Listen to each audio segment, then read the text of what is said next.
So we might get underway. Hello and welcome everyone. My name is Hamish Blandon. I'm part of the Primary Healthcare Improvement team here at Northwest Melbourne Primary Health Network. I'm very pleased to be hosting part 3 of our Deferred Care series tonight on healthy ageing and advanced care planning. We have two superb speakers here with us tonight, Dr. Terence Ahern and Natalie Simpson-Stewart. So before we begin their presentations, I do just want to go over a few pieces of housekeeping. But first, I will just do an acknowledgement of country. Northwest Melbourne Primary Health Network would like to acknowledge the traditional custodians of the land on which our work takes place, the Wurundjeri Woi-wurrung people, the Boonwurrung people, and the Wathaurong people. We pay respects to elders past, present, and emerging, as well as pay respects to any Aboriginal and Torres Strait Islander people in the session with us today. Just to a quick bit of housekeeping, all attendants in the webinar with us at the moment will be muted. If you do have any questions, please use the Q&A box just at the bottom of your screen, and there will be a time for questions and answers just at the end of the presentation. Just letting you know that this session is being recorded and a copy of the recording can be sent out to you at the end of the session. Please ensure that you join the session using the name you registered with so we can mark your attendance for CPD purposes. If you are unsure on how to do this, here are some quick instructions for you. To change your name, click on the participants bottom at the bottom of the Zoom window. Hover your mouse over the name in the participants list on the right-hand side of the window. Click on rename and enter the name you registered with. Thank you very much. This is just a huge help for us later on. To the agenda for tonight's session, we'll have our presentation from the two speakers. Then, as I said, there'll be time for some question and answers. There will also be an evaluation survey posted in the chat at the end, which we'd really appreciate if you could complete, and a final wrap up and conclusion. So now it gives me great pleasure just to hand over to our speakers this evening. So Natalie, if you would like to share your slides and take us away. Thank you. Thanks so much, Hamish, and everyone can watch my technical. Let me share this screen, and then we can all crack on and have a chat about our 75 plus little bunnies who we've been needing to look after through this silly pandemic. So don't want to share, just do the slideshow. Tuesday night technology. So welcome everyone to the third part of our presentation on deferred care. So thank you, so just a quick rehash of why we were doing this, just to really go through those key gaps post-COVID, all those things that we've missed doing, and really helping you all to identify where we need to be shifting our focus, even though it's starting to feel a little bit like a reasonably distant memory now, and giving you the supports and resources that are available through the PHN and in our catchment area to really rev up and get care happening in a post-pandemic world. So part 3, we're here for a long time and a good time. So 75 plus, let's look after our elderly so that they are feeling confident and healthy and well to start engaging with the community again. So 3 sections this evening. So section 1 to be presented by the fabulous Terence. We'll really go through what the impact was, both of COVID-19 and of the lockdown pandemic environment on the elderly, and really those big issues that we need to be focusing on moving forward as we enter a COVID endemic landscape. Section 2 and 3, I will go through how we can really utilise those MBS items, so your EPCs, your health assessments, to really do really good value care. And then section 3, going through advanced care planning and palliative care and how to bring that forward in the disease trajectory. So I would love to hand over and introduce you all to Dr. Terence Ahern, who is GP specialising in elderly care extraordinaire, and I have already learned so much just in the couple of weeks since we've met. So I'm very much looking forward to you all hearing the amazing, incredible, useful things he has to say. Thanks, Terence.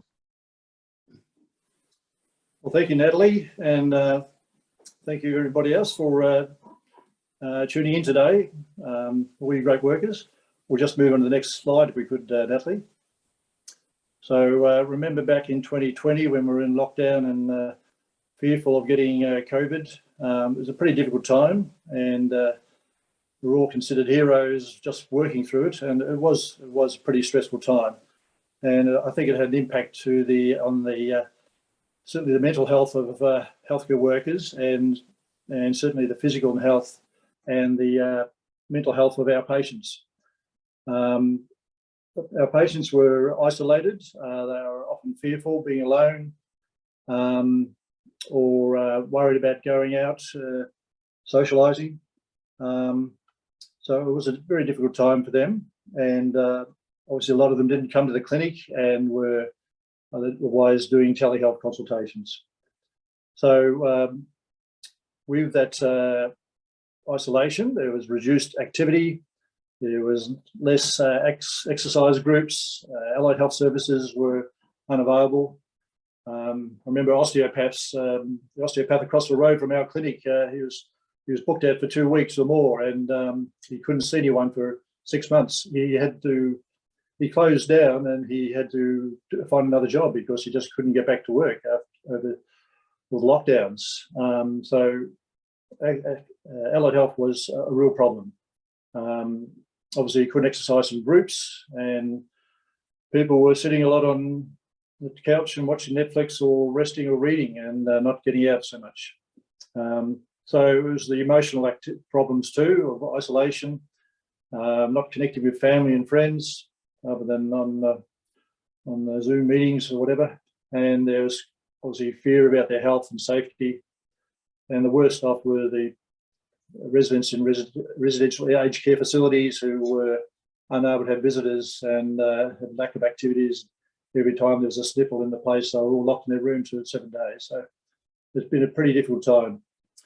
So over that time, there's been a lot of extra deaths over the 2 or 3 years we've got there. The main ones were in the elderly.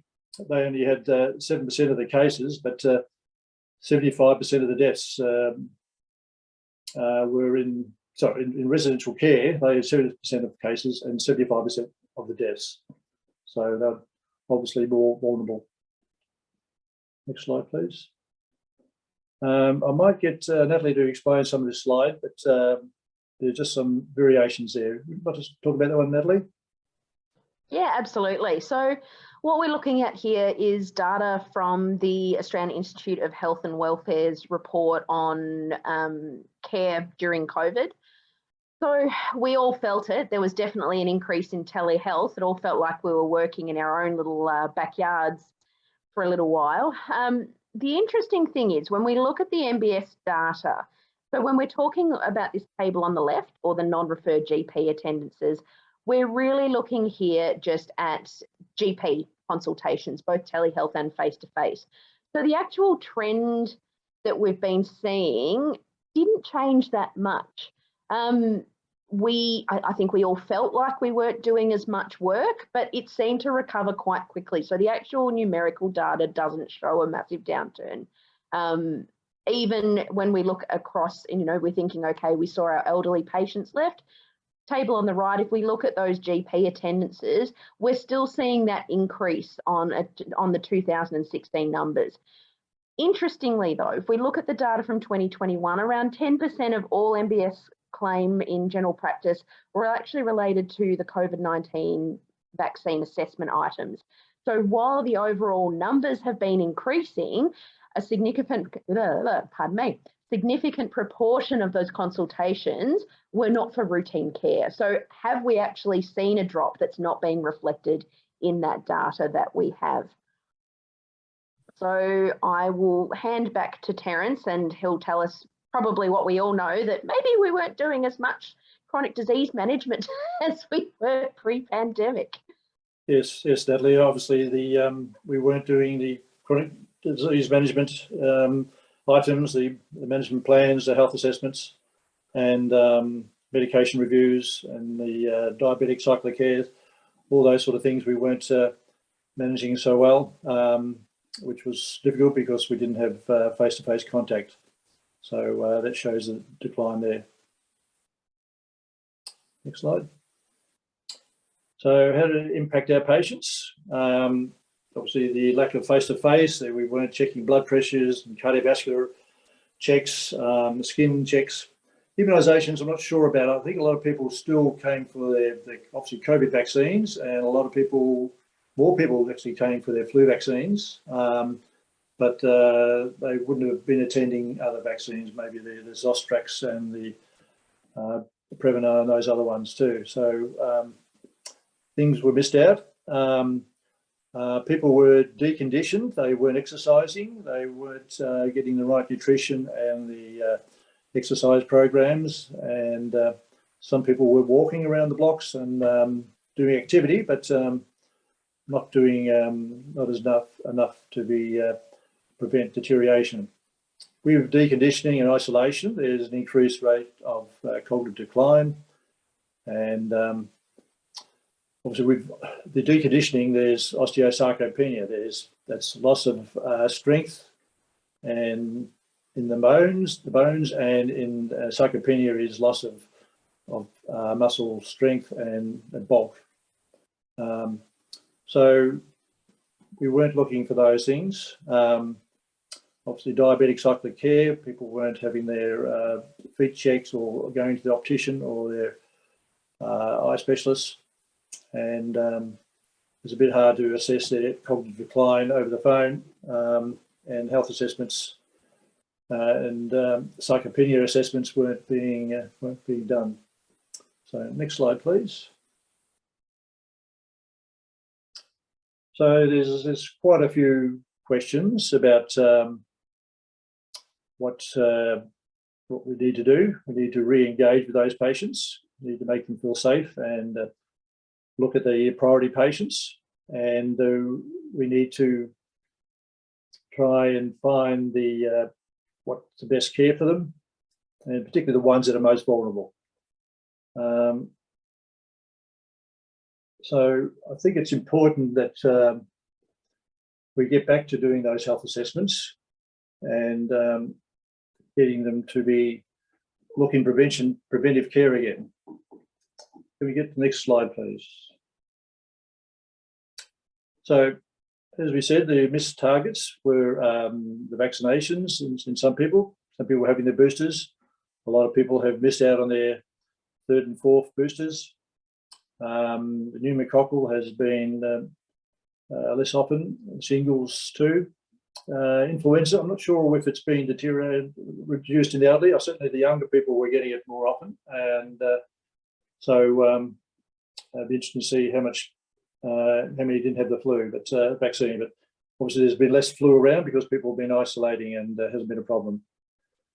For physical checkups, obviously blood pressure, skin checks, we haven't been done. Routine pathology, sometimes we've been able to send those out to people, but it's a bit difficult to assess all those.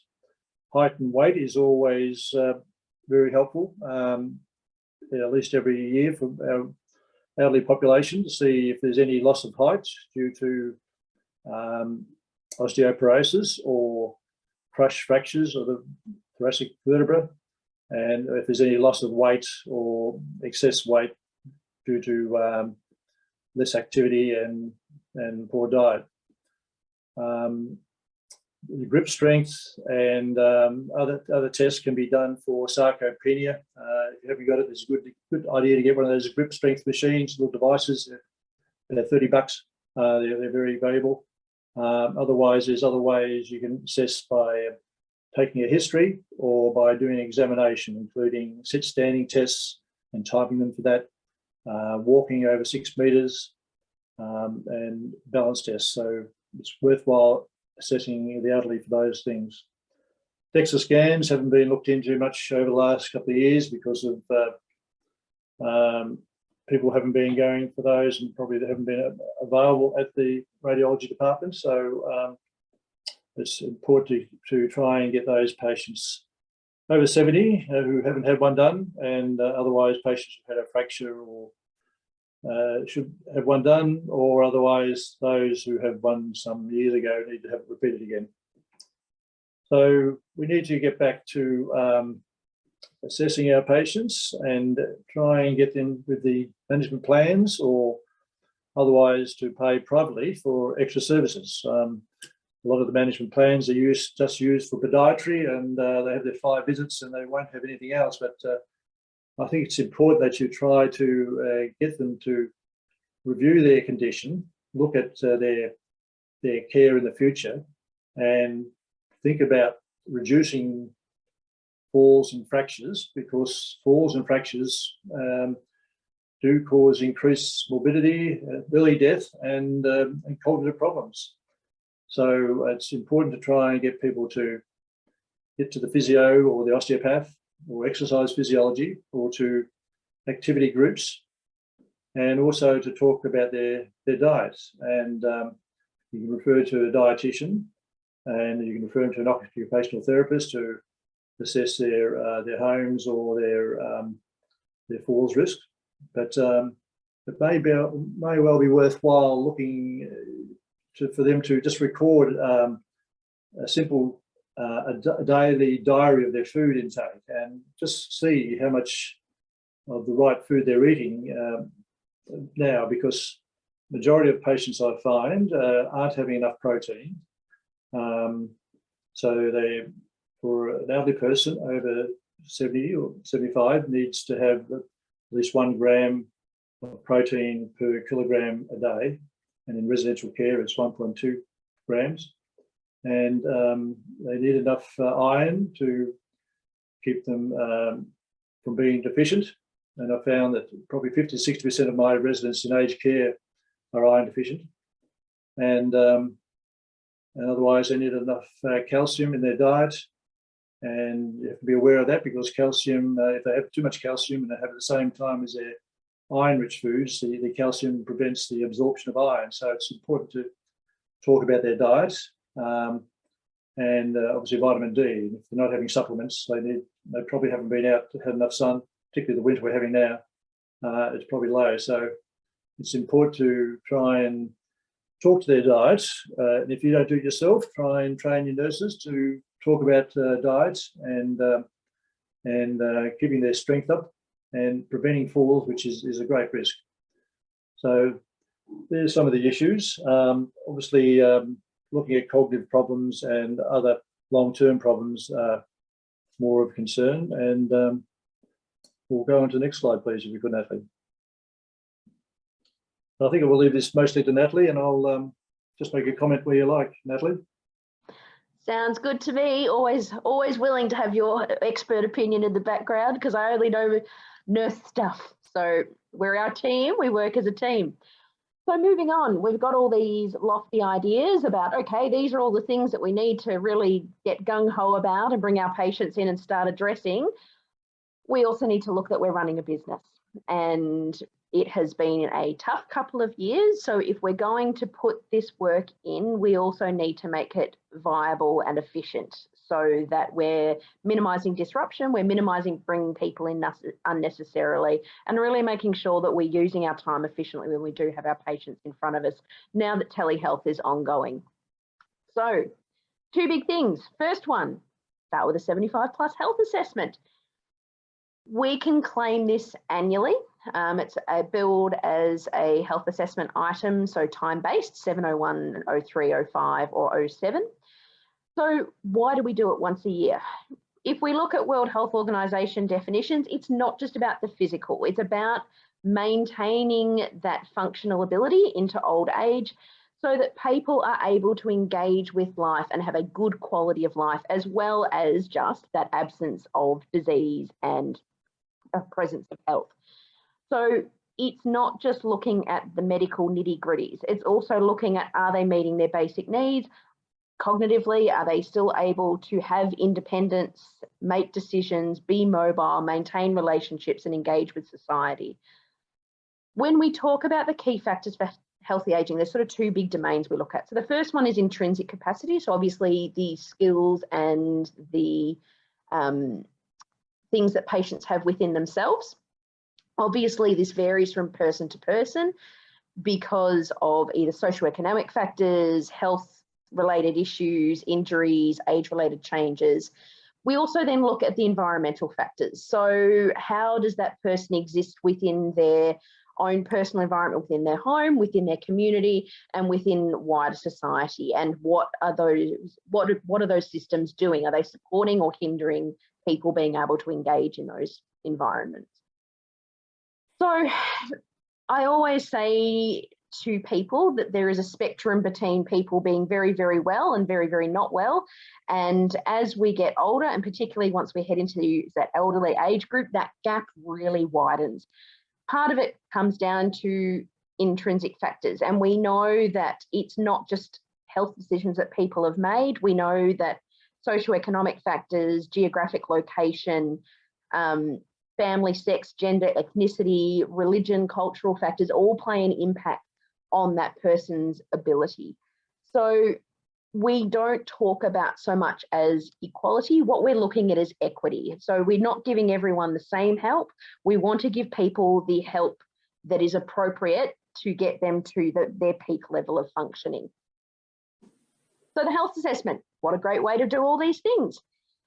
So in terms of the MBS data, the things that the health assessment must include: looking at patients' blood pressure, pulse rate, rhythm, and an assessment of their medication, immunisation status, continence and physical function, psychological function, and social function.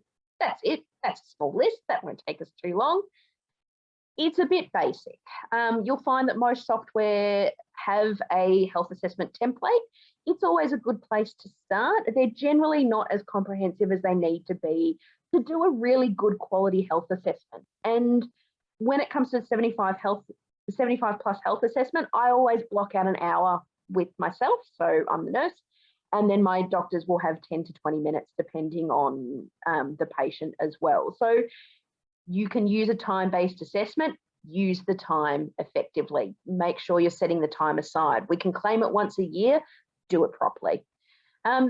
We can also use it not just as an assessment, but also a planning appointment. So what care gaps are existing? How are we addressing these gaps? How are we optimizing this person's healthy aging? So let's have a little look at what MBS would like us to cover and what we probably should be covering. So vitals are not the only vital information. All MBS requires a blood pressure, a pulse rate, and a rhythm. As Terence has said, include height, include waist measurement as well. Looking at their past history, the involvement of other health professionals. Are they seeing allied health? Are they seeing specialists? If they, have we been doing referrals? Have they been following up those referrals, or have those referrals just gone by the wayside over the pandemic because of that fear of engagement or because of the backlog through the public health service? Ask your patient, how do you think your health is going? Do you have anything that's worrying you? Are there symptoms that are bothering you? Also, are the level of concerns commensurate with their symptoms? So if they're really concerned about their breathlessness, but they're sitting out the front having a fag and then they've walked all the way down to your office with no problems, giving them sort of using your assessment items to really put them on par with, okay, well, you're expressing this, but this is what I'm observing. How can we work around that to make you feel like you're more in control? Obviously, your big red flag. So changes in bowel habit, chest pain, new or increasing shortness of breath, changes in continence, postmenopausal bleeding. They're all your big ones that you really want to know about. Pathology and radiology, it's not considered a requirement as part of the health assessment, but looking at those really big ones that we want to cover, renal function, DEXA scanning, those big ones that we want to know what's happening with them. So on the back of your assessment, what are things that you might want to follow up? So Are there areas of concern, whether that's your areas of concern or patients' areas of concern, that we need to do some more investigating? Even if it's something that you're not particularly worried about, validate that for your patients, that you're acknowledging, yes, it's a concern for you. Let's do some more investigations. Let's find out what's happening. Let's see how we can improve on what's going on for you. Arrange your pathology and imaging as required. Do you need to engage with specialists, allied health, heart programs? Would they be appropriate for your patient? Is it an education thing? So having people be really concerned about, and this is my pet peeve, not being able to breathe properly in a mask. It can't be good for you, rebreathing all that air. There's a big patient education gap that we can address very quickly and appropriately.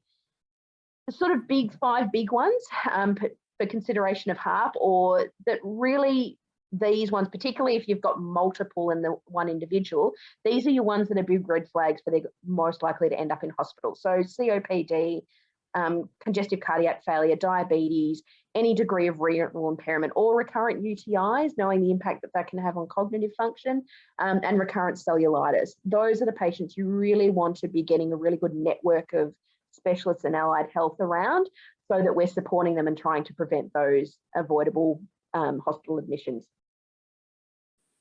So moving on, medications, MBS, review their medications. So why do we want to review them?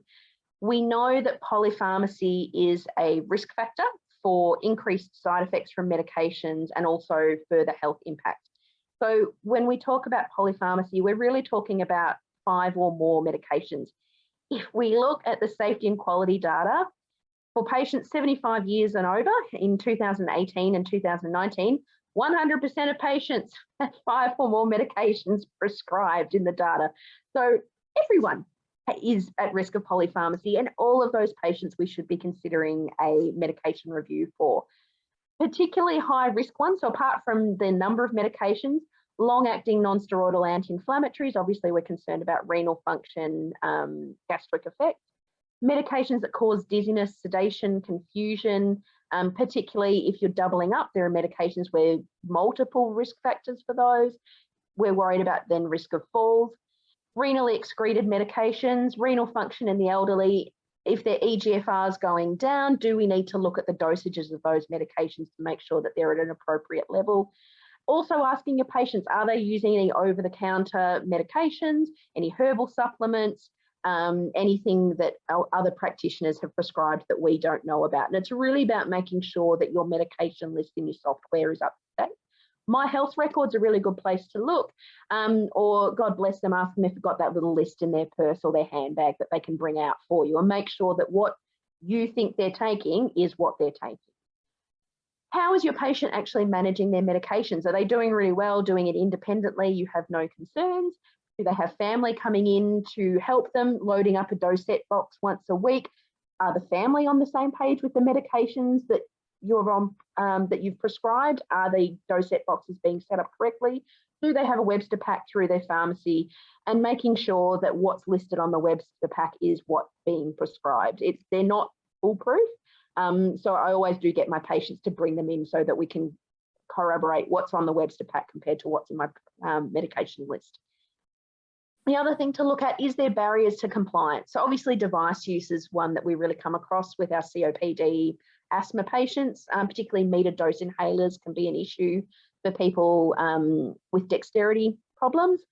Their health literacy. I think we've all had the patient of, oh, I take that little white tablet for my blood pressure, and you've then got to sort through which of the 8 little white tablets they go on that they're talking about. So making sure that patients are aware of what they're taking and why they're taking it. Cultural beliefs is also a really big factor. Just because you've prescribed it and issued a prescription doesn't mean that they're taking the medication. So actually check in. You know, we talked about starting you on this tablet. How are you going with it? Oh, you haven't taken it? What are you concerned about? Why haven't you started? Is there something else that, you know, you're doing to manage that condition? Make sure you're really abreast of what's happening with the patient. So, domiciliary medication review. Yes, Terence, go for it. Sorry, Natalie, I was just going to add, it's good if the patient could bring in their medication, and perhaps when they're booking in their health assessment, the receptionist or the nurse or doctor tell the patient to bring in all their medication, it's a great time to check it. And if they are taking more than 2 or 3 tablets, they really do need a dose and administration aid. A lot of people have Webster packs, but others just take them out of their boxes, and they think they're taking the right time. But you know, if they've missed their blood pressure tablet and they come in and have their blood pressure checked and it's high, I mean, you just don't know whether they've had their tablet or not. And if their warfarin used to be all over the place, their iron used to be over the place, you know, they missed their warfarin. So it's important to find exactly what they're having and just tick it off if you can. And if you don't do it, then please remind them to, when the next time to come, to do so. The other time is the medication review, and either the nurse may want to do it for you, or otherwise ask the doctor to do the referral to a visiting pharmacist to check out their medication, and use someone they're confident with to give a good report. Some of the good ones spend up to an hour with a patient and go through all the medications and educate the patient and give a wonderful report back, particularly on drug interactions and looking at the renal function and the creatinine clearance, and whether a lot of drugs should be reduced to their doses because of their liver and renal function. So it's great to have that report back, and often you can deprescribe medications. You have the confidence then to reduce medications and get the ones that are causing problems, and you know, look at the different devices. And I think that's the main thing with there. Just obviously with the devices for asthma and COAD, there's lots of devices there which are all new, and the pharmacist can help with that one too. Thanks, Natalie. Absolutely. I think the important thing to remember if you are doing a referral for a medications review, ensure that you're including the most recent blood results. It's really helpful for the pharmacist to have their most up-to-date LFTs, UNEs. Also ensuring that there will be a section there, immunisations, their height, their weight. So you're trying to give the pharmacist as much information as you can so that they can do a really good quality medications review, which then when you get your report back, you feel empowered to actually use that information to guide the care for your patient because it's been made with all of the information available. As Terence said, deprescribing. So talking to patients about being on the lowest effective dose. So we wanted them to be on a medication because we want to target the issue that's going on, but also we don't want them to have them on more that they need to. And most patients are pretty happy with the idea of being on less medication if possible. Considering changing device. So down the bottom, you can see all the lovely little things that are now available to help patients with dexterity with metered dose inhalers. So there are things available. Pharmacists are well abreast of all that sort of stuff. So they may have some suggestions about what to use. Dose set devices as appropriate. Obviously too, if you've got medications that weren't started by you, they were started by specialists, keeping a specialist abreast if you are making those changes, or referring back to the specialist to say, look, we've identified this. What do you think is appropriate in the situation? Okay, immunisations, my pet project. So what does MVS care about? The flu, pneumococcal and tetanus. Well, times have changed. We have so many more vaccines to be worried about now. So influenza annually. Ideally, we're going to use the formulation specifically for people 65 and above. So this year it was Fluad Quad, which is the high adjuvant one. Obviously, there's also Fluzone that we know is higher dose. So not sure what will be on the NIP next year. Stay tuned for next year's webinar. Tetanus. Ideally, every 10 years, we should be doing a booster. And really, if we can encourage them to have an added-cellular booster, so they're getting that pertussis component, that would be ideal. We don't call it the 100-day cough for no reason. No one wants cracked ribs. So pneumococcal. 2019, we changed. So we swapped from doing a Pneumovax 23 to a Prevnar 13 at age 70. We still do additional doses of Prevnar 23 for certain conditions. At the end of the slides, I've included the Pneumovax tool website, which you can jump on. You pop in your patient's age and comorbidities, and it will tell you which pneumococcal vaccines and when should be given, and whether or not there's a cost associated with those, because NIP funding isn't available for all the things we hope it would be. Shingles. So at the moment, Zostavax is on the NIP at age 70. Yes, there is a shortage. No, we don't know when that shortage is going to end. But if you can try and at least keep some doses in your fridge, that is good. Shingrix is available privately for those patients that would like to have their coverage prior to 70 or in whom Zostavax isn't appropriate, remembering that Zostavax is a live attenuated vaccination, so we do not give it to people with immunocompromise. And that's a big, hard, fast. Be very, very careful. There have been 3 deaths from disseminated Zoster in immunocompromised patients that were given Zostavax. So there is a screening tool. Again, I've popped that in the resources at the end. So if you are going to administer Zostavax, please make sure you use the appropriate screening tool prior to administration. COVID-19. I'm just going to go with check the most recent ATAGI advice because we all know how rapidly that changes. So very excitingly, we've just had the bivalent Moderna become available, and that's now, I think as of this weekend, will be available to be ordered through the COVID vaccine portal. So it covers both the ancestral strains and the newer Omicron strains. At most, your patients will probably have had 5 COVID vaccines, and that's your immunocompromised patients. For patients without significant immunocompromise or other conditions, you'd be looking at they'd have had 4, so by having their winter booster. So what you're wanting to do if you're looking at your immunisations, so checking the AIR to see what's already been given. We don't want to double dose things we don't need to.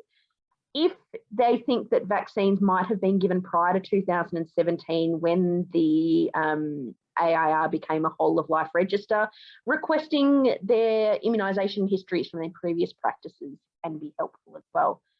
If administering Zostavax, use the tool. This is my big thing. If you could take away one thing this evening, please screen your patients appropriately prior to giving Zostavax. And if they need additional pneumococcal vaccinations, use the calculator to identify timings and the potential costs for the patient. Continence. So looking at both bowel and bladder function. So, and not just about, you know, how you cough, how you're going, also looking at beyond that. So are they actually modifying their lifestyle around their bladder or bowel habits? You know, are they leaving home infrequently because they're concerned about continence? Are they restricting fluids, which we know also increases risk of UTIs? If there are continence issues, how are they managing? So are they using pads? Are they aware that there are reimbursement programs to help them with the cost of these things? Also, the big thing that we're concerned about is nocturia. If they're getting up multiple times a night, how is that affecting their risk of falls? Is their environment safe? So if we can improve their continence, that would be fantastic. So looking at pelvic floor specific physiotherapy, putting them in touch with a continence nurse, looking at medications to help with the lower urinary tract symptoms. There are funding schemes available. So I think CAPS funding is probably, so the Continence AIDS subsidy scheme, and that's through Services Australia. There's also continence care funding available under home care packages. For those patients that hold DVA white or gold cards, continence products come under their rehabilitation appliances funding. So there are multiple sources available to help with the financial costs.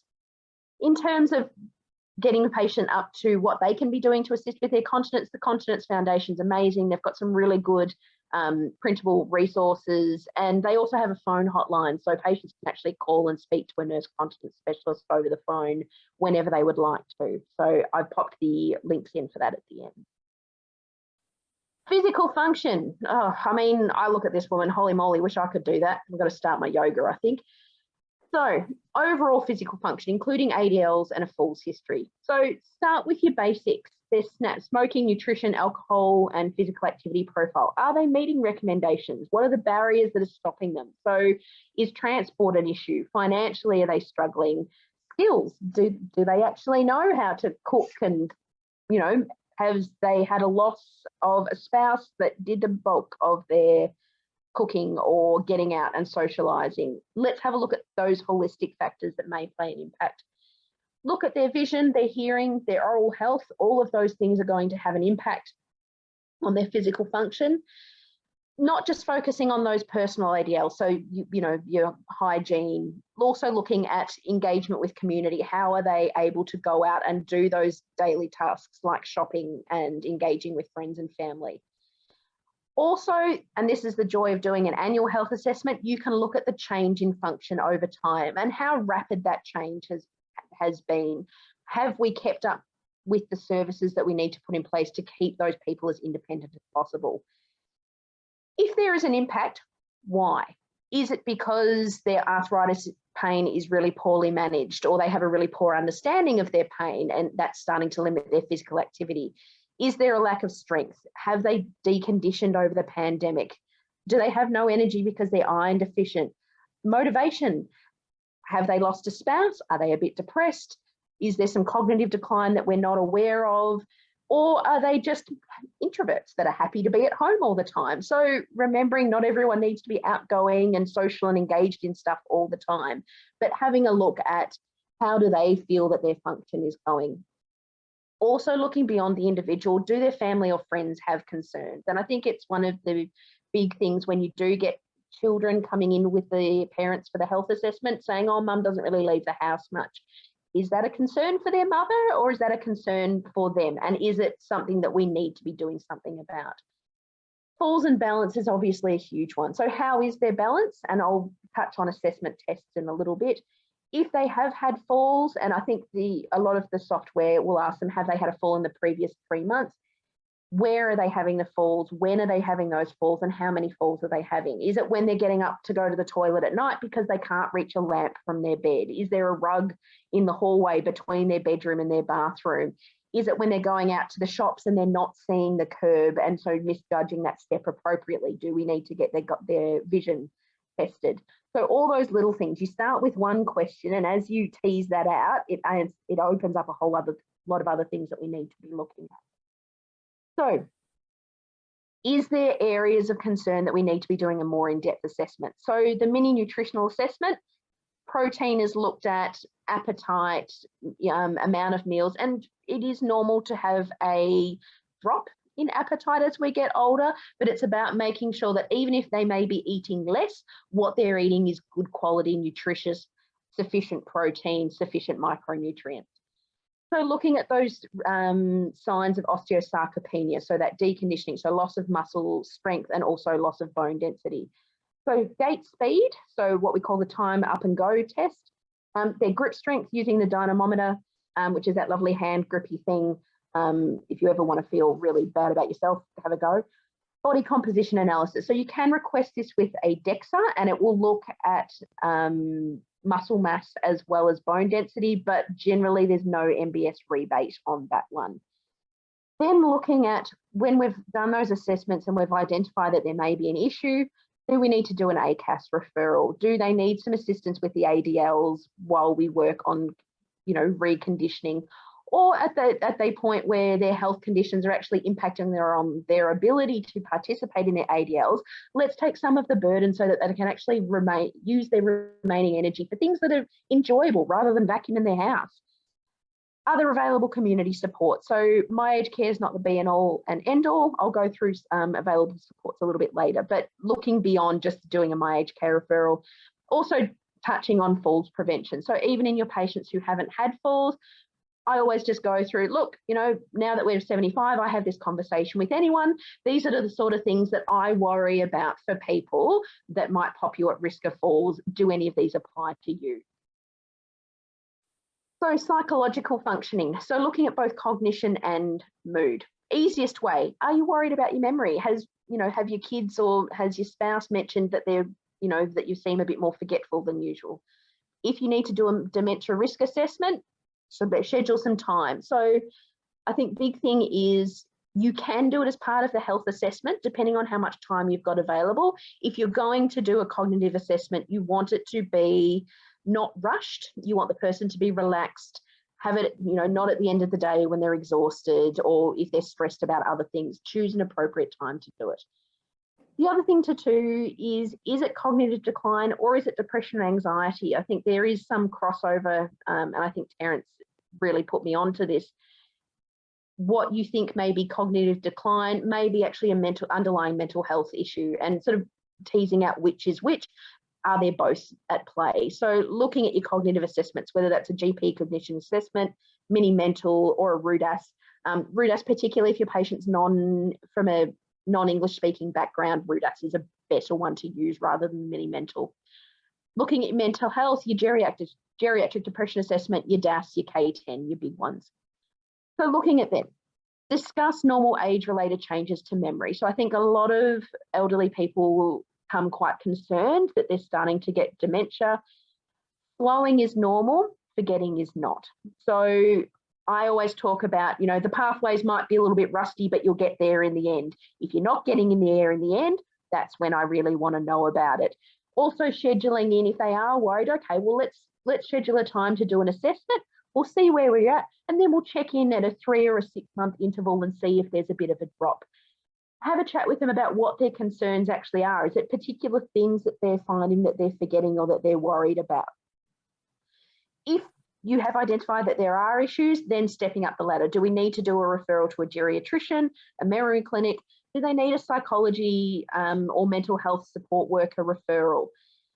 The other thing too is if you have identified that there might be concern, it's a really good time to talk about advanced care planning, particularly if you think that there might be some actual underlying disease process beginning. The sooner we can get these things ball rolling, the sooner we can make sure that we're on board with what the patient's wants are. And I'll touch on advanced care planning a little bit later.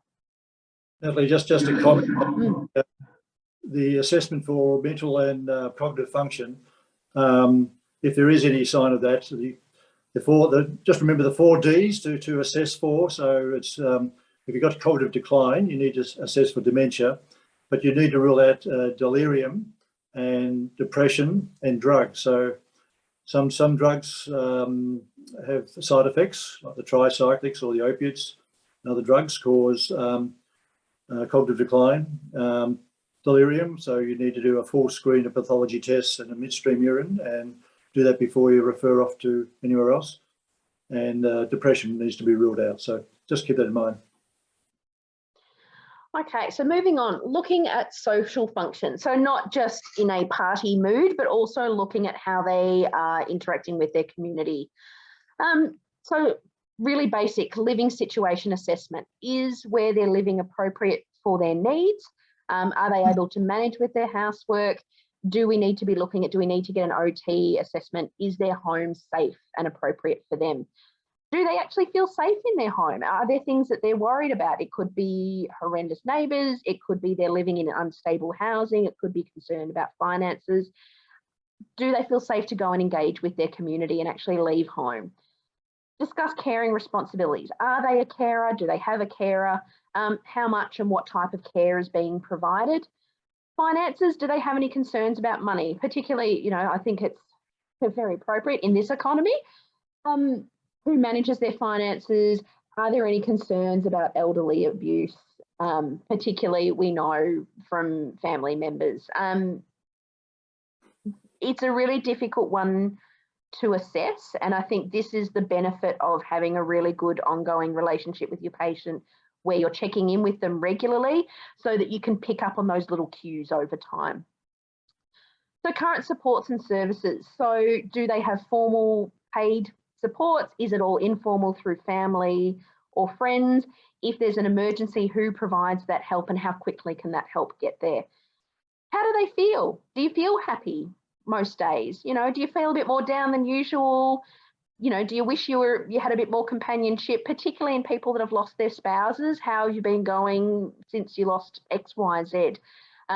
Really assessing not just can they get out and do things, are they getting out and doing things? What barriers are there? And are they happy with their current level of participation? I would be quite happy if you let me to do crosswords and read books all day. That's perfectly fine. If I wanted to get out but I can't get out, then I need to step in and look at and sort of provide those services as appropriate. So formal supports, obviously my aged care referrals, also looking at carer stress. If you've got 2 elderly people and one supporting the other and you're looking at it going, this is a real concern, how do we start to address that? Are there family supports?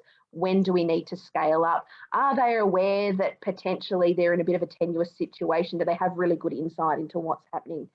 Social groups, there's so many around, and I'll touch back on this later, but it is really a big thing that councils are doing, is providing those social opportunities for elderly people to engage with. Their living situation. So if their housing is not appropriate, do we need to look at home modifications? If the Department of Housing's involved, do we need to liaise about, getting aircon for our patients, steps, handrails, all those sorts of things, and helping them navigate that system, because it's not fun. Okay, so here we are. We've done our 75+ health assessment. You're like, oh my God, she's talked about all these assessments and I don't know where to start. Health pathways, God bless their little hearts, have provided this wonderful section. So in terms of all your assessment tools, where you have particular concerns, where then you need to go, concerns about cognition and memory, obviously making sure you're meeting the statewide referral criteria, you can come to Health Pathways and there's all that guidance in there of how to do what you need to do. So we've done our health assessment. We're like, okay, beautiful. I've identified X, Y, Z and A through D that we need to do. Where do we go to from here? So available pathways. So first one, obviously my aged care referral tends to be the first stop. You can do a referral online through the website. That is just for an assessment. You cannot refer for specific services. However, you do have the opportunity to highlight which services you think would be appropriate for your patient. So obviously home care packages, yes, we do the referral. Yes, there's a waiting list, but if you're on the list, at least they will come eventually. And as I say to people, particularly when they come for their first 75+ health assessment, I always say, look, we're better off to do the referral really early when the need isn't significant and urgent. And that way, if there is a waiting period, by the time you're getting to the point where actually you do actively need those services, you've already done that waiting time. So the earlier you do a referral, the better. Commonwealth Home Support Packages, or the CHSPs, the plan was to transition those out and go wholly to home care packages under My Aged Care. Obviously, the wait list has caused a bit of an issue, so funding's actually been extended for that until June next year, which is great. Also, My Aged Care referral, where there would be some benefit of respite or you're looking at permanent placement for your patients, that's where we start. For those patients that don't need quite that intensive support or are getting some services through My Aged Care but could benefit from some additional, then we've got our chronic disease management plan. So that coordinated plan of care and that collaborative goal setting. So using your items 721, 723 and remembering 732, reviewing is a huge important part of the care plan, even for those patients that come in and just want their 5 podiatry visits for the year. It should be a patient-led plan. So their problems, goals, targets should be set by the patient. So as much as I let the patient guide it, I also talk about what is best practice. So in terms of my patient with renal failure, yep, these are the things that are concerning you. Here's the things that we know can help either slow the trajectory of your disease or can improve your symptoms. So it is collaborative, but really lead the patient. It's all very well and good to say, well, you should be eating this much protein. If you've got someone who doesn't eat meat or don't have dentures that fit and they can't afford to see a dentist privately, then you really need to change those goals and adjust them so that they're appropriate for their patient. What services are going to be involved in the plan? So it's all well and good to say, all right, well, we'll do your podiatry, I'll refer you to a physio, make sure your patient understands who's doing what, how they go about, who do they need to contact, who's going to get in contact with them. I often will jot down on a piece of paper a to-do list for them and what things to expect so that it's very clear for them what the next steps are. Talking about their engagement, so that locus of control and giving as much of that locus back to the patient as you can. What are the things that they can do to help improve their health? And, yes, we should all be doing half an hour of exercise most days. You know what? Do you reckon you could walk to the milk bar the opposite way around the corner so that you're getting an extra 5 minutes of walking? Let's start with that, doing that 5 days a week. I'll check in with you next time I see you and we'll see how you're going. Plan intermittent reviews. So obviously when you do your reviews depends on what you're managing. If you've got someone who's not leaving the house because they're short of breath and you're doing a referral to HARP, you're going to bring them in for a much sooner review rather than your diabetic who's got a fantastic HbA1c and who's really just doing their routine care with their allied health providers, who you might see every 6 months. So if you want somewhere to start, Health Pathway has templates. I like a template. It's a very good place to start. However, it is not the be all and end all. So it gives you a framework, but remembering it's patient led. So you will adjust that as to suit your patient on a case by case basis. If you feel a little bit lost or you're new to general practice, I'm sort of directing this down at the nurses that are here. If you jump on Services Australia, they've actually got some health professional e-learning where you can actually do case studies on GPMPs and TCAs, and they'll take you through how to do it and, you know, problem solving, which is really good. And that website's down the bottom there.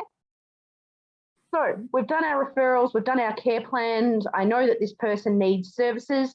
Where do I go? Okay. Allied health, really easy. So on the left, I've popped a list down of all the allied health that you can refer to under a care plan. I think the main thing is the service needs to be provided for at least 20 minutes and it's for one-on-one treatment. So not so much in this age cohort, but you'll have the younger ones with back pain that say, oh, can I get my 5 visits to the physio for my Pilates classes? I can do your 5 visits to your physio, but your classes won't be covered because it's not a one-on-one service. So just making sure that patients are aware of that. The other thing to look at is your local community health service. So on the right, so my catchment is under Merry Health, and these are the services that they've got listed under aged care that are available. So there's living well programs, there's also those home package support, social groups, respite. So there's really good services, and I know that applies also for DPP, IPC health as well. So jumping on and seeing what's available. Also looking at your council and municipal services. So most councils will actually have a seniors directory or, you know, a newsletter that goes out or a calendar of events. On the right is from the City of Melbourne. I love their stuff. And it's not just restricted to people that live in the City of Melbourne. They have some really amazing events and day tours and things. So sort of talking to your patients, what are they interested in? Would they like to get out more? Well, what do you like doing? There will be something out there somewhere that your patient could engage with. And generally they are low cost services because of the demographic that they're targeted for. So knowing what's in your area and what's available can be really helpful for patients. Looking at more the health side of things, so those specialist assessment services. So this is your CADMS clinic, your continence clinic, falls and balance, movement disorders, your pain management clinic, and big ups to Northwest Melbourne PHN, who just extended the funding for the Merry Health chronic pain service for another 2 years. Good on you, mate. So looking at those services, a lot of them are now being shifted out to community health centres rather than based in tertiary hospitals. So having a look at, again, knowing what's available, knowing what your referral criteria are, look at Health Pathways and it will tell you. So what we used to call HARP are now referred to as complex care programs. So it used to be pretty free and easy in terms of who you could refer to these programs. The Department of Health has really now restricted the criteria. So no more than 20% of HARP participants can be patients that haven't had frequent emergency admissions. So whereas you would have patients with COPD that you would refer to respiratory HARP, they really need to have had an unplanned hospital admission in the last 12 months. It's very difficult to get them in if they haven't. In saying that, there is starting to be a greater shift of services available through community health that would have usually fallen under that HARP grouping. But for those complex patients with multiple comorbidities, or there's other social or economic factors at play that are having an impact on their health, or that really need support to self-manage or need intensive care coordination, those services do exist. Jump on Health Pathways. There's a list of what's available in our region of what's out there. So ambulatory rehab, particularly sort of when we're looking at those patients who are at increased risk of osteosarcopenia or who have deconditioned over lockdown, you can do a community referral to an ambulatory rehab program. It doesn't have to be from an inpatient setting, so it is something that you can look into. Also wanted to touch on short-term supports. So this is what we call post-acute care. If you have a patient who's going in for a planned admission, flag it in your referral that they're going to need that additional support upon discharge, because the earlier that can be incorporated into their discharge planning, the smoother the process will be. We're less likely to have our patients sitting unnecessarily in a hospital bed because of those discharge factors. The earlier that admitting units know, the earlier something that can be done about it. So also we're not just looking after the individual, we're also looking after their family. So whether they are a carer or have a carer, making sure that they're aware of the services that are available to them. So Carers Victoria, amazing website of all the services and supports that are available, both formal and informal. So in terms of community groups, financial supports that are available. Also, the Carer Gateway has some really good links. So even just jotting it down on a piece of paper, providing it to your patient or their families, just going, look, you might find something on here that's helpful. That's as fancy as it needs to be. So moving forward, advanced care planning. So ideally, we should talk to all patients about this all the time with all that abundance of spare time that we have. We're looking at future healthcare needs. What's important to people? What are their values? And not just talking about that terminal end of life care, but as you get older, what does healthy aging look like to you? We want it in a document, because if it's written down, it's agreed upon, and we've collaborated on that approach, then we're all on the same page with what's important to that patient. So when we're formulating this plan, again, like your care planning, it's a patient-led document. So we're really getting the patient to look into, we've spoken about these health conditions, we've got you on these medications. Because of age, we're a little bit closer to the end of the life than the beginning of it. Let's have a look at looking forward. What's important to you? What are sort of things that you want me to know in terms of your health, in terms of your engagement with community, in terms of when the time comes that we are discussing end of life care, what's important? What do I need to know? What does that look like for you? There were legislative changes in 2018. So we now no longer talk about a medical power of attorney. We talk about a substitute decision maker, and that is still paperwork involved that we need to know about, but that's also included in this advanced care planning and making sure that that's all part of the process. When it comes to doing an advanced care plan, there are groups that may have particular needs. So culturally and linguistically diverse. So obviously making, at a very base level, making sure the resources are available in their language of choice. Also looking at the cultural implications of end-of-life care, whether it's even appropriate to have that discussion. So for Aboriginal and Torres Strait Islander communities, there are some groups that consider that family business, and it's not considered appropriate to have that discussion with a health professional. So making sure that we're approaching it sensitively and culturally appropriately.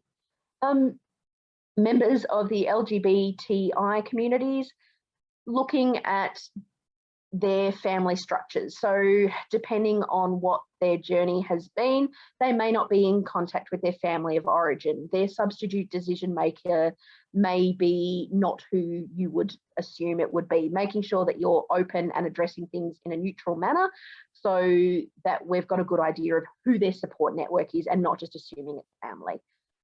People with cognitive and intellectual disabilities still deserve to have these conversations. Yes, you may need to tailor it to an understanding, but we know that these groups want to have these conversations and want to have these questions answered. So make sure that we're not discounting those groups from these discussions.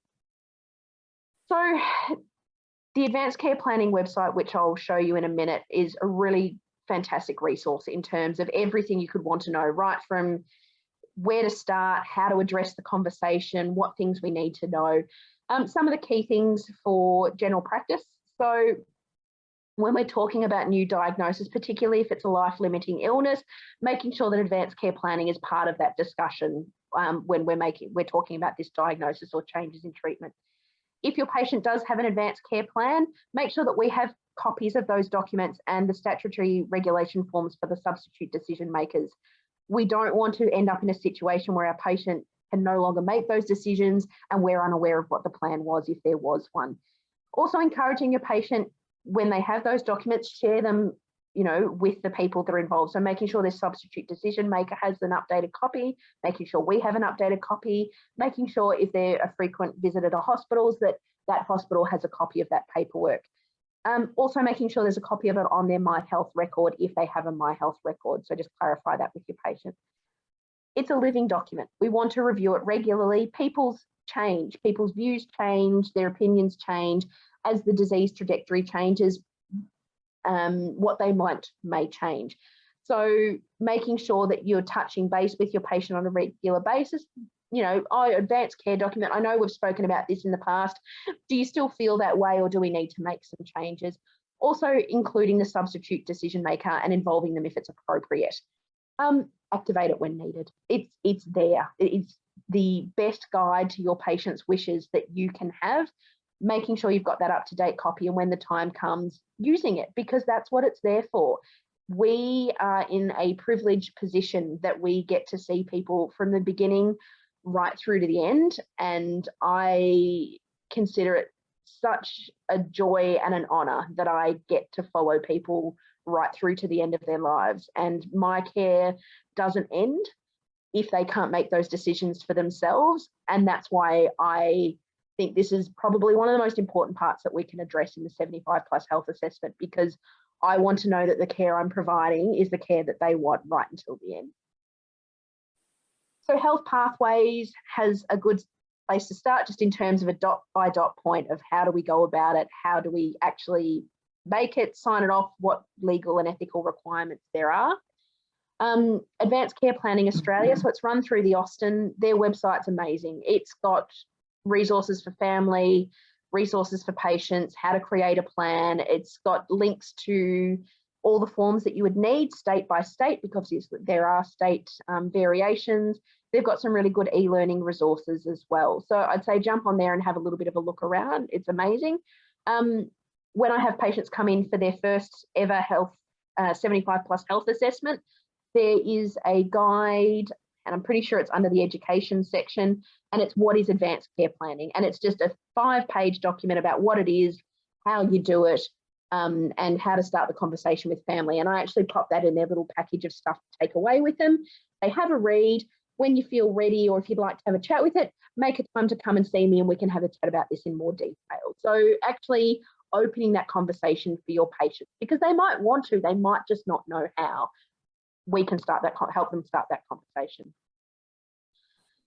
So looking towards end of life care and palliative care. So this is holistic care for that patient and their families. When they have the diagnosis of a time-limiting illness, the thing to remember is we're not talking about terminal care. We're not talking about that last section of end of life. We're actually talking right from the start of when cure is no longer the focus.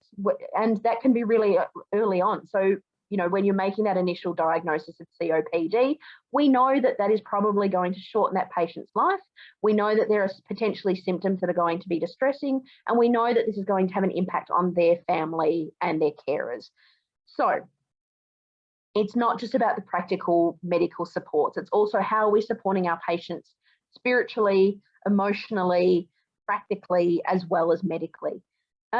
It can be run alongside curative treatment. So particularly in patients who are receiving chemotherapy or radiotherapy, often they will still have palliative care involved from a symptom management perspective, as well as looking after that sort of spiritual, emotional side as well. It also goes beyond death.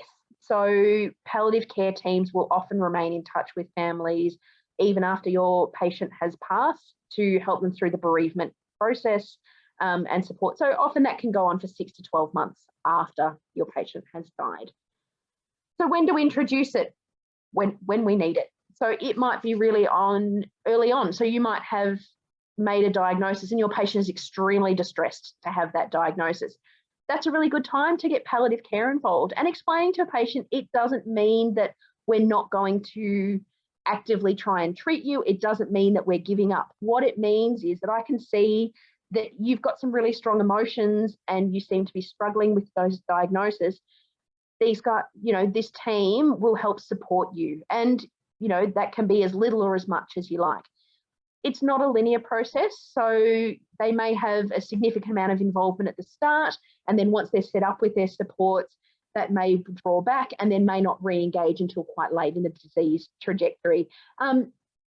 Patients might need a lot, families might need a lot. There is no one-size-fits-all approach to palliative care. It's not also all medical or allied health. There's a lot of role for volunteers, peer support groups, both online, face-to-face. So it is really a broad topic. Obviously, it does involve medical and allied health staff as well. Refer back to your advanced care document. So that's where coming down to not just having a document that says, I don't want to be resuscitated, I don't want to be intubated, talking about what a good death or what's important to them in their values helps us guide what palliative care could bring to the table. So, in terms of religious, in terms of wanting to be at home, in terms of wanting to be kept comfortable, as opposed to I want everything to remain alive as long as possible. Palliative care really ties in with what we're looking at covering in that advanced care plan. So thinking about how we can integrate palliative care into that advanced care planning document as well. As a base to start, I think health pathways, particularly when you've got patients who are sort of that early to mid stage of disease trajectory, when really we're doing the majority of management, symptom management, pain management, what resources are out there for GPs. Health Pathways got some really good links. Northwest Melbourne have also created this amazing website at lately.org.au. And it's more a consumer and family focused website, but it's comprehensive as all get out. And I strongly recommend you jump on there and have a look. Things I like about it. It's really easy. For the simple fact of there's a search box and you just type in what you want and it will bring up what you need. It also has prompts. So boxes about what they need. Do they want help at home? Is it practical support? Are they looking more for emotional support? How do they stay well throughout their disease trajectory? They're worried about what's going to happen practically towards the end of their life. This website will cover it all. It also has a list of services that are available in our catchment area. So rather than sort of trying to Google and find something, this goes through what's available close by for our patients. It also has a bit more of the, how do you approach this? We've just told this patient that potentially this is going to shorten your life, whether by a lot or a little. How do we then go forward from that diagnosis? How do we talk about value statements? How do we talk about advanced care planning? How do we address those things? What I like to call this is the conversation about a good life. And we, I think, can sometimes get a bit focused on the medical nitty-gritties of things. People die living, and it's about making sure that that living is how they want it to be and trying to support them through that rather than just focusing on this disease and the treatment and the symptom management. It's okay, well, yes, that's a small part of it. Let's look at all the other things that come in around that disease process and how do we support you to do these as well. Also supporting patients to have those conversations with family. It's a really difficult thing to have to go to your family and say, this is probably going to kill me, or, this is how I want to be cared for when my time comes, or, I'd really like to stay at home if I become unwell, but this is when I would like you to consider, aged care, or when I'd like to consider inpatient care. So it's got those really good conversation starters. Also for patients that are a little bit shocked and a little bit blindsided, or where culturally death isn't really spoken about, it's a good opening plan for things that they might like to consider moving forward that will need to be taken into consideration with the disease process. Also, just really basic, what is advanced care planning? What is palliative care? I work in a north. My patients have really good health literacy. I have a small degree of patients from culturally and linguistically diverse backgrounds. If you're working in an area where there is that increased non-English speaking background, or where health literacy isn't as good, a lot of these concepts might be new to your patients. And this is a really good place to send them to say, look, this is a good place to start. We'll have a bit of a chat about it now, but go away, have a look at this, come back and see me, and we can sort of go through anything that you wanted to talk about. Palliative care, so there are state-based groups, but this is the overarching Australian website. Really good translated resources, a little bit more sort of general services that are available. The thing that I like here, they have some really good training for health professionals. So if it is something that you feel like your skill set needs a little bit of a spit and polish, this is a really good place to start. They also have a list of shorter courses as well as big sort of overarching education. Also self-care. It's a privilege, but it is hard work when we're looking, particularly our long-term patients that we've been seeing for a really long time, and they come, and I've lost, you know, I got all of mine through COVID, and then I've lost 6 patients so far this year, and that's been hard. And I think self-care is really important, and sometimes maybe our self-care is not as self-caring as we would think. So really good resources on here, jumping how to look after yourself physically and emotionally during that time of caring for those patients. Particularly if you've got patients in aged care. So the PalliAge website is evidence-based templates and recommendations specifically for residential aged care facilities. Really good education for GPs and nurses. They've got training, they've got education, they've got resources. They've also got information for families and patients as well. So that's well worth a look. So you've listened to myself ramble on and Terence give you very useful information. Does anyone have any questions? Thanks so much, Natalie and Terence, for your speaking this evening. As Natalie said, please put any questions just into the Q&A box at the bottom of the screen.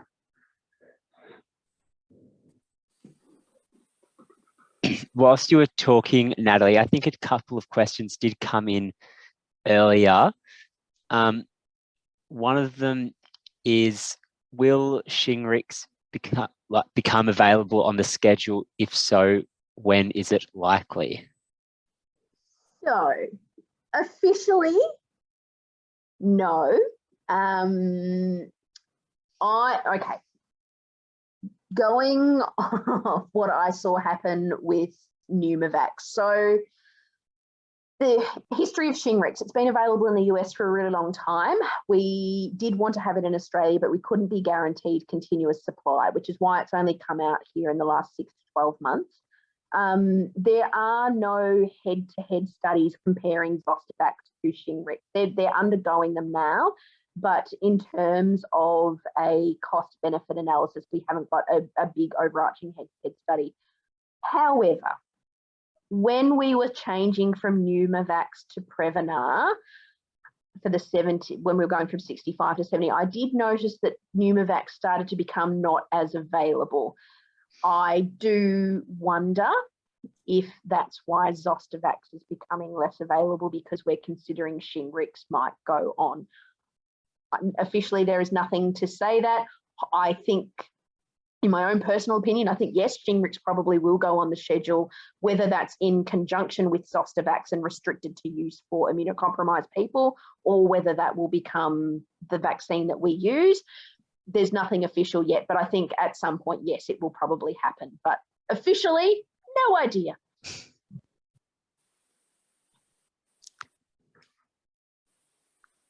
Thank you for that. Please do continue to put any other questions just into the Q&A box at the bottom. we have got a couple of comments there just around HMR, desubscribing. We might have touched on that during the presentations. Yeah, I think that was that popped up a little before we sort of got to it. So if you've got any further questions on any of that, please throw them in the comments and I'll try and cover off things that you'd like to know.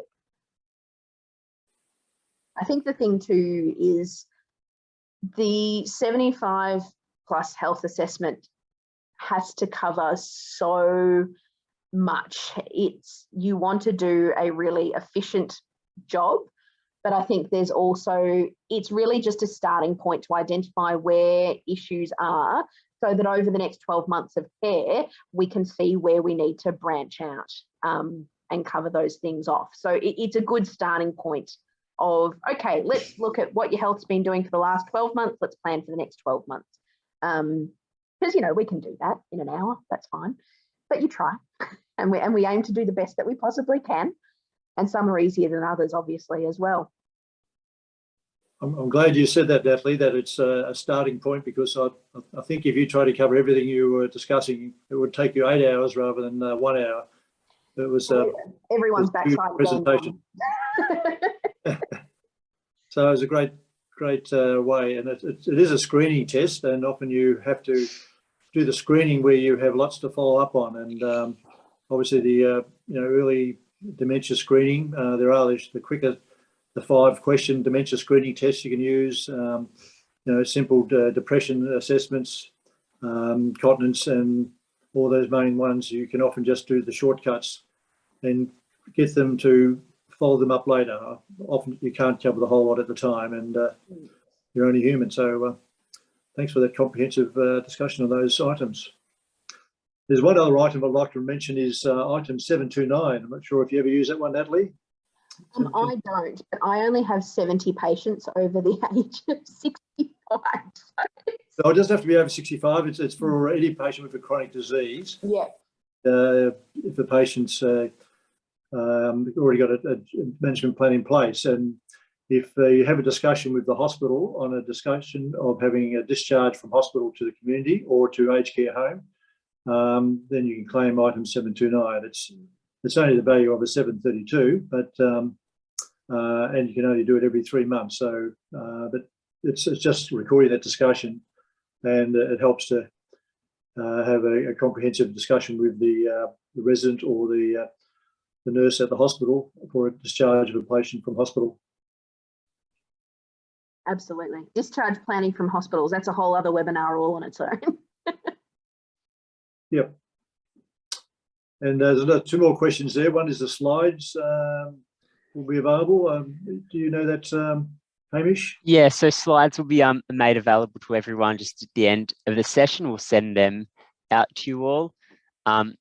We'll also be sending out a bit of an evaluation survey as well, which would really appreciate everyone taking the time to fill out as well. But yes, the slides will certainly be available. And the survey link has just been posted in the chat now. That's great. And Precious also asked about item 10997. Do you want to elaborate about that, Natalie? Yeah, so absolutely. So for patients that have a GPMP or a TCA, so you can claim 5 item 10997, which I think is the value of $12.75, I think last time I checked, for anything that a nurse does in conjunction with an item. So for example, you have your patient come in for their 75 plus health assessment. You identify that, yep, they probably do need a care plan. So they're going to come back and see you for a care plan on another day. You can claim your care plan items. Then you can claim your 10997 for the creation of that care plan because it was done by a nurse or an Aboriginal health worker. You then have an additional 4 up your sleeve. So your patient has COPD, that's why we've done a care plan.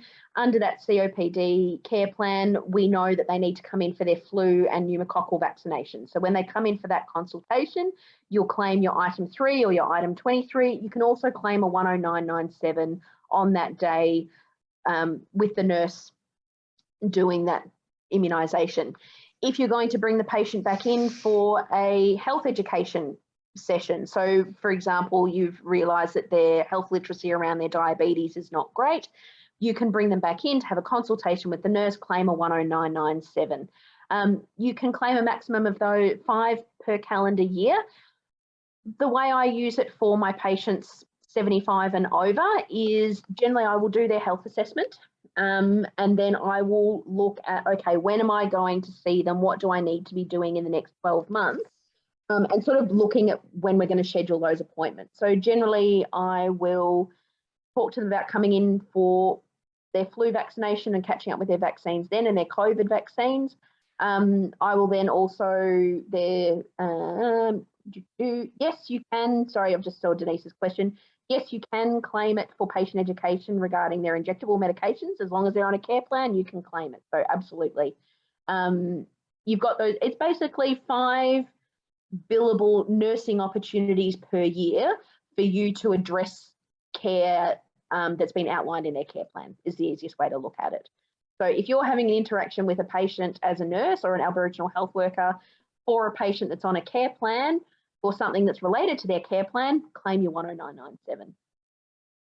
I think there's 4 aspects you can claim for. One is for chronic disease management. So you might have a patient with a wound, and you might check their blood pressure or their sugar, or ask them about their medication. There's also for any EPC updates. So if you're looking at their plan and just seeing have they been to their appointment or had their feet checked for a diabetic. If you're adding in any extra data for the patient that's relevant for the patient care. And the last one is for lifestyle, anything you're talking about lifestyle, about losing weight or exercise or putting on weight or whatever. So that's the 4 items that you can cover, that item 10974.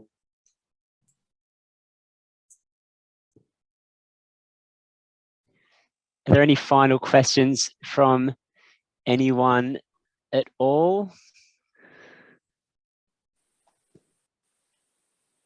That might be all of them. So I would just like to give another huge thank you to Terence and Natalie for presenting to us all this evening. A hugely informative session. I think everyone's clearly gotten a lot out of. As I mentioned, on any resources, recording slides will be sent around at the end of this session for you to have a look back on. There is also the evaluation survey link in the chat as well, which we'd really appreciate your valuable feedback on. So with that, thank you everyone for attending our session tonight. If you're looking at attending any of our other sessions, please have a look at our website. Hope to see you all at another one sometime in the future. So thank you very much, everyone, and have a great evening. Thank you, Hamish.